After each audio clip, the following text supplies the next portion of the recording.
warahmatullahi wabarakatuh.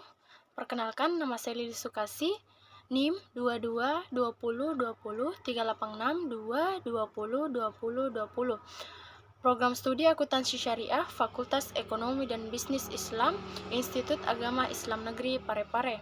Pada kesempatan kali ini, saya akan menjelaskan mata kuliah Ekonomi Makro Islam mengenai beberapa materi. Materi pertama yaitu Kebijakan Fiskal Islam, materi kedua yaitu Islamic General Equilibrium berdasarkan mazhab mainstream, materi ketiga Model Analisa ISLM dalam Perspektif Islam, materi keempat yaitu Pertumbuhan Ekonomi dalam Perspektif Islam.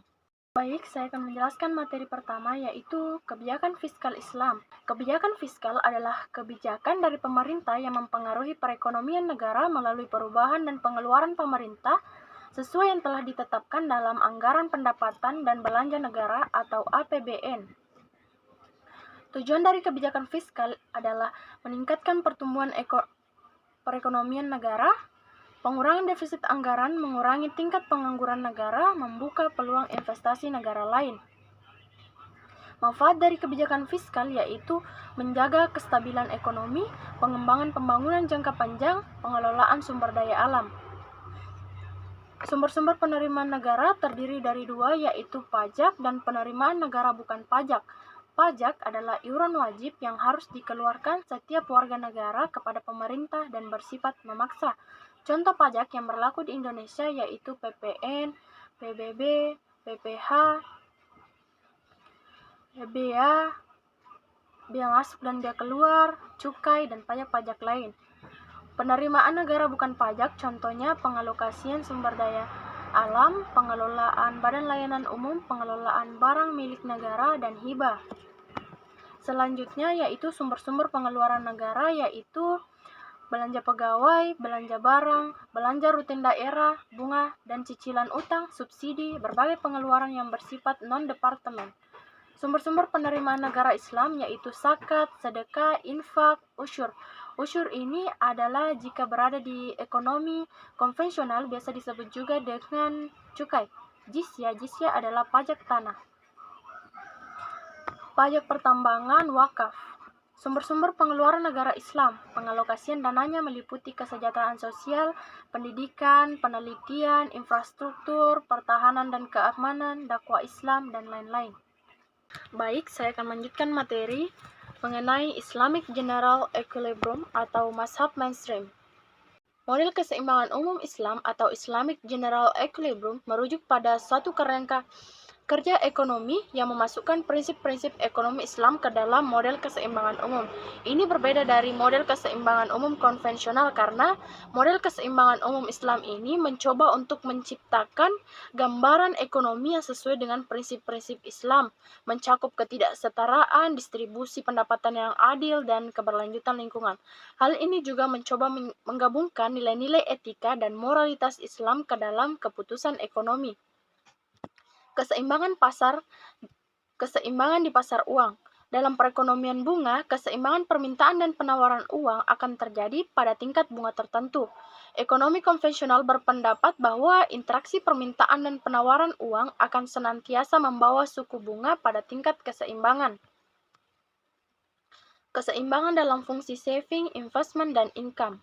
Dalam perekonomian bunga, interaksi tabungan dan investasi merupakan interaksi permintaan dan penawaran modal dengan bunga sebagai harga.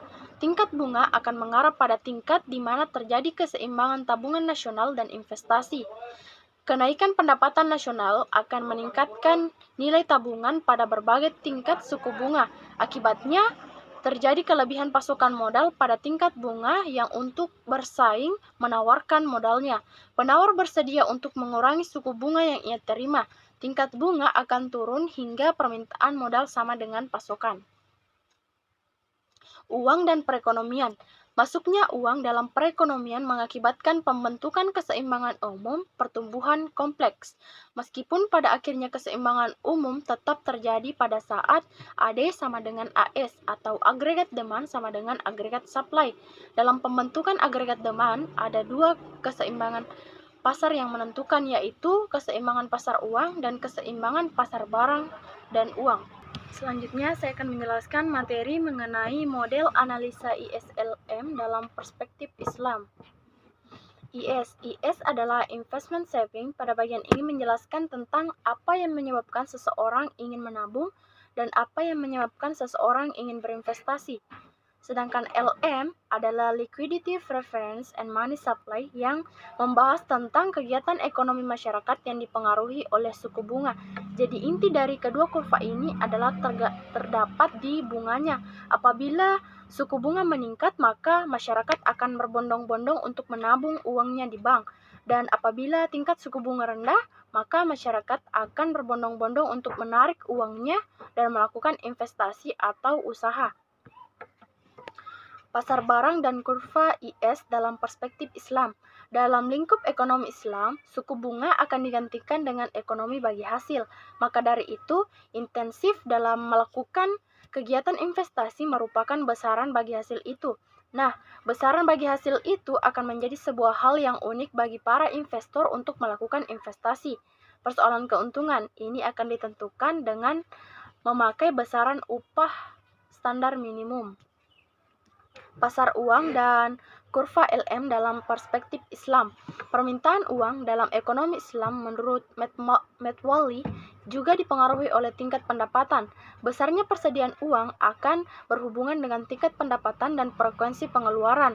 Selain dipengaruhi oleh tingkat pendapatannya, permintaan uang dengan sistem ekonomi Islam juga tergantung pada ekspektasi return dari finansial. Ini adalah contoh kurva IS dan LM.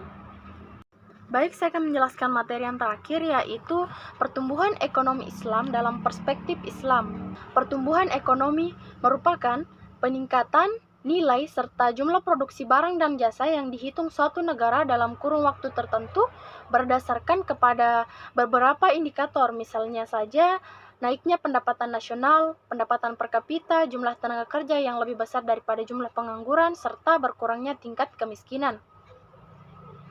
Faktor-faktor yang mempengaruhi pertumbuhan ekonomi, sumber daya alam, sumber daya manusia, akumulasi modal, tenaga manajerial dan organisasi produksi, teknologi, faktor politik, dan administrasi pemerintah.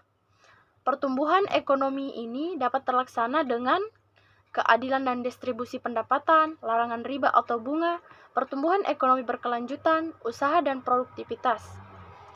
Aspek dan prinsip pertumbuhan ekonomi Islam. Yang pertama yaitu perdagangan dan investasi, yang kedua yaitu kerjasama dan kepentingan bersama, yang ketiga yaitu pendidikan ekonomi dan kewirausahaan.